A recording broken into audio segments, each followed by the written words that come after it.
The Democrats are using the George Floyd protests to remake America. This fight is coming to a head, but Democrats have a major problem on their hands. Nancy Pelosi could be completely destroyed by one mistake from her past. Most cops are good cops and work hard every day to protect the American people. But there are some bad ones, and it's important to be able to weed them out. While Democrats are not fond of the police unions are one of the main obstacles for cities to be able to keep officers accountable. During recessions, the city would give the union management rights in lieu of money. Robert Olson, Chief Inspector of the Garda Síochána Inspectorate in Ireland and former Chief of Police in Minneapolis, told Reuters in 2017, "And when it happens, that's when trouble starts." Olson added that the union powers had slowly grown over time. "We're not talking about just one union contract," he continued. "We're talking about incremental changes in contracts over years that cumulatively, suddenly, there's all of these hoops, which makes it far more difficult for chiefs to sustain discipline. A lot of police chiefs would love to fire the cops that make trouble, but union contracts make it difficult, and they have an incredible amount of power."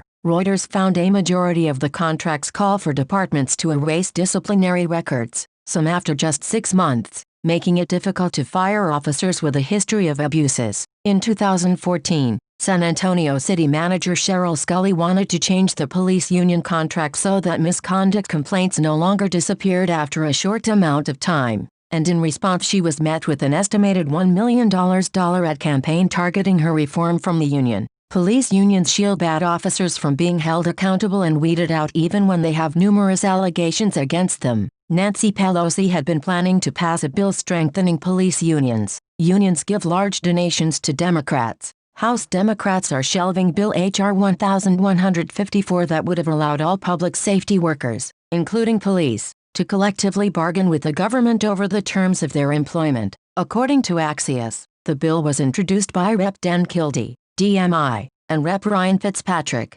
RPA, and co-sponsored by 225 other lawmakers, 206 of whom are Democrats, the Daily Wire reported. Now Democrats are quickly trying to change their tune and claim that police unions are really supported by Republicans. Police unions are very different. They're very conservative. A lot of them are even Republican, a House Democratic leadership aide told Axios. They don't have the same progressive beliefs. The member of Congress who has received the most from police unions is Rep. Bill Pascrell, Jr., who is a Democrat and co-chair of the House Law Enforcement Caucus. He has gotten $43,000 from police unions since 2004. Amy Klobuchar, a senator from Minnesota who is one of Biden's top picks for vice president, received the second highest amount of contributions from law enforcement PACs among senators. Nancy Pelosi said on Thursday to Time magazine that she doesn't think police unions have to be reined in because they've been very constructive in helping implement change. She'll soon be back to helping police unions strengthen their power.